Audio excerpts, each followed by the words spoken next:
Good afternoon, Baron. Paul here. I just wanted to give you the latest video update. And then whenever you get ready to go on with the strip and refinish, just let us know. But here's your tank all installed, new fuel line, new spin-on water separating filter. I see Nick even dated it when it was put on. Go into your existing fuel pump that was rebuilt, anyway, shows your new hoses.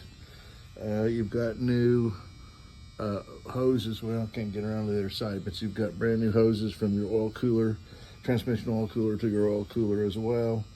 And carburetors are rebuilt. I think we got all the blue paint off or covered in the green. Even got the correct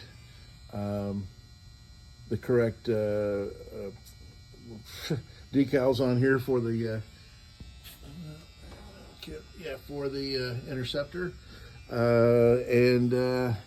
Anyway, whenever you're and yes, I did. Matter of fact, I was actually having a discussion with Nick about how that bilge pump switch will not be there in the future. We'll either mount it down below in some kind of stealth mode, or may just put a push-pull. But whatever we do, we'll do it in stealth mode. We won't drill any extra holes in the dash. We'll leave them like they were.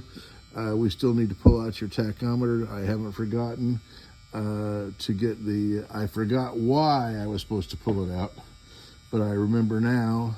After you refresh my memory, we got to get your hour meter reset properly. So, anyhow, I just wanted to show it. And we've painted the bilge where we made the repairs and cleaned that all up. So I just wanted to show you all that stuff. Again, like I said, I'm going to send you an invoice, and whenever you're ready to start with the strip and refinish, just pay that invoice and we'll get going. Thank you, sir.